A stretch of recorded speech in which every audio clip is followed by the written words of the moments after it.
Hoje vamos falar um pouco sobre uma pergunta que geralmente está na cabeça das pessoas. O que é o cristianismo e em que os cristãos acreditam? Em 1 Coríntios, no capítulo 15, no versículo 1 a 4, diz: Irmãos, venho lembrar-vos o evangelho que vos anunciei, o qual recebestes e no qual ainda perseverais. Por ele também sois salvos, se retiverdes a palavra tal como vô-la preguei, a menos que tenham crido em vão. Antes de tudo vos entreguei também o que recebi, que Cristo morreu pelos nossos pecados, segundo as Escrituras, e que foi sepultado e ressuscitou ao terceiro dia, segundo as Escrituras. De forma sucinta, abreviada, esta é a crença do cristianismo. O cristianismo é um único entre todas as outras fés, porque o cristianismo é mais um relacionamento do que uma prática religiosa. Ao invés de aderir a uma lista de faça isso e não faça aquilo, o objetivo do cristianismo é cultivar um andar próximo de Deus. Este relacionamento se torna possível por causa da obra de Jesus Cristo e do ministério da vida do cristão pelo Espírito Santo. Os cristãos acreditam que a Bíblia é a palavra inspirada e inerrante de Deus e que seus ensinamentos são a autoridade final, conforme lemos em 2 Timóteo, capítulo 3, 16 e 2 Pedro, capítulo 1, versos 20 a 21. Os cristãos acreditam em um Deus que existe em três pessoas, o Pai, o Filho, que é Jesus Cristo, e o Espírito Santo. Os cristãos acreditam que a humanidade foi criada especificamente para ter um relacionamento com Deus, mas que o pecado separa todos os homens de Deus, conforme lemos em Romanos, capítulo 5, 12 e em Romanos 3, 23. O cristianismo ensina que Jesus Cristo andou pela terra sendo completamente Deus e mesmo assim completamente homem, conforme lemos em Filipenses 2, do versículo 6 ao versículo 11, e morreu na cruz. Os cristãos acreditam que após sua morte na cruz, Cristo foi sepultado, ressuscitou e está agora assentado à direita do Pai, intercedendo para sempre pelos crentes, conforme lemos em Hebreus, capítulo 7, versículo 25. O cristianismo proclama que a morte de Jesus na cruz foi suficiente para pagar completamente o débito do pecado devido por todos os homens e que isto é o que restaura o relacionamento que havia sido rompido entre Deus e os homens. Hebreus 9, versículo 11 e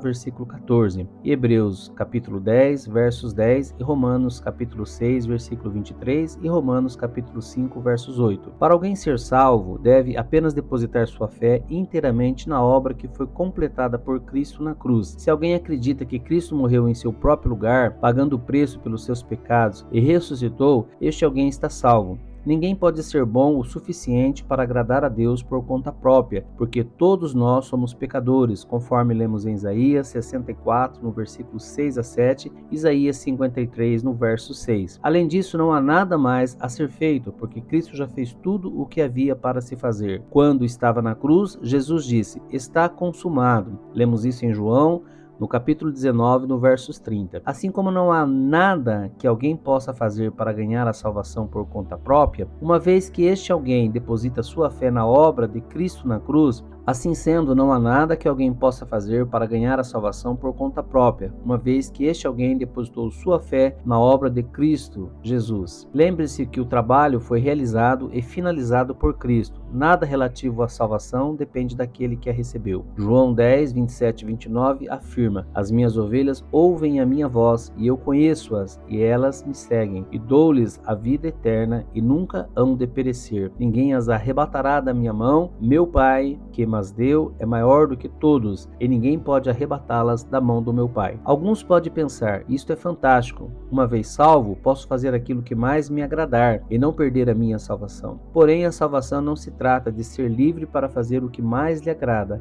A salvação é tornar-se livre de ter de servir a velha natureza pecaminosa e também para buscar um relacionamento correto com Deus. Enquanto os crentes viverem neste mundo com seus corpos pecaminosos, haverá um conflito constante contra ceder ao pecado. Viver em pecado obstrui o relacionamento que Deus procura ter com a humanidade. E enquanto alguém viver em pecado, mesmo sendo um crente, não irá desfrutar do relacionamento que Deus gostaria de ter com ele. No entanto, os cristãos podem ter vitória sobre esse conflito contra o pecado através do estudo e aplicação da palavra de Deus, a Bíblia, nas suas vidas, e por serem controlados pelo Espírito Santo. Isto é, por submeter-se à influência e liderança do Espírito em todas as circunstâncias do dia a dia, através do Espírito obedecer à palavra de Deus. Enquanto tantos sistemas religiosos exigem que se faça ou não certas coisas, o cristianismo se trata de um relacionamento com Deus e de acreditar que Cristo morreu na cruz como pagamento pelo nosso próprio pecado e ressuscitou. O seu débito do pecado é pago e você pode ter comunhão com Deus. Você pode ter vitória sobre a sua natureza pecaminosa e andar com Deus em comunhão e sabedoria. Isto é o verdadeiro cristianismo bíblico. Então tome um posicionamento perante o Senhor, abandone os seus pecados e entregue a sua vida e o seu coração ao único que pode verdadeiramente fazer com que você se una a Deus em espírito e em verdade. Deus abençoe você e se você gostou deste material, compartilhe para que mais pessoas possam também ter um conhecimento do Evangelho. Que Deus te abençoe grandemente.